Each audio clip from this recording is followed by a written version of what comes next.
Wow, it's Wednesday, and here is a fascinating story for you on today's Wellness Wednesday. Scientists tracked nearly 65,000 people through the UK Biobank.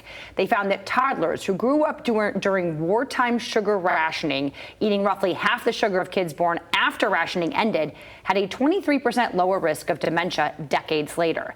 Now, the idea is that the first 2 years of life might be a critical window for long-term brain health. But experts are urging some caution, saying this is an observational data from people born in the 1940s and 50s. So researchers don't actually know how much sugar each person ate.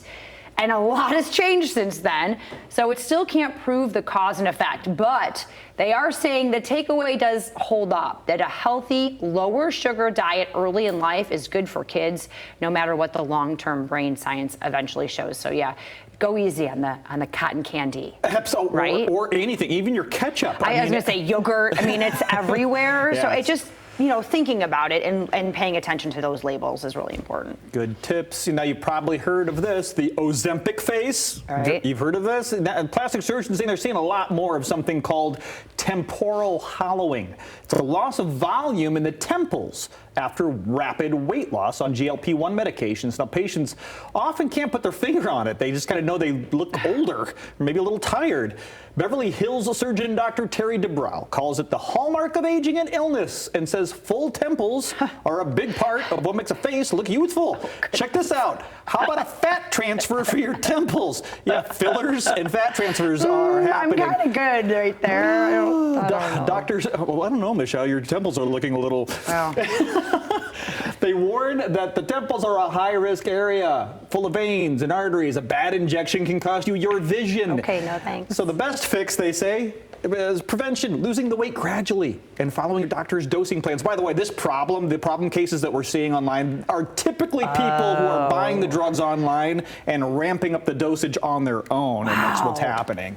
Wow. Yeah, don't do that. Yeah, don't do that. We don't want to put fat in your temples to make you look younger. Oh, man. The FDA, they've approved the first ever mRNA flu vaccine, Moderna's shot called mFlusiva, clearing the way for a faster way to target whatever strain is spreading. Now, it's approved for adults 50 to 64 with an accelerated approval for those 65 and up. The company says it should be ready for this upcoming virus season. Now, the big advantage is that it skips the decades-old process when they grew the flu virus in chicken eggs. It takes months. So in a study of nearly 41,000 people, it outperformed the traditional flu shot, but came with roughly double the side effects, including injection site pain, fatigue, and headaches. And the path here was certainly bumpy. The FDA initially refused to even review Moderna's application, then reversed course after public backlash. And approval comes after the Kennedy Health Department has canceled 22 other mRNA vaccine projects. And then incidentally, President Trump this week also signed an executive order to make the measles, mumps, and rubella vaccine, the MMR, that our babies get, 3 separate spaced out shots. So lots of health news this week.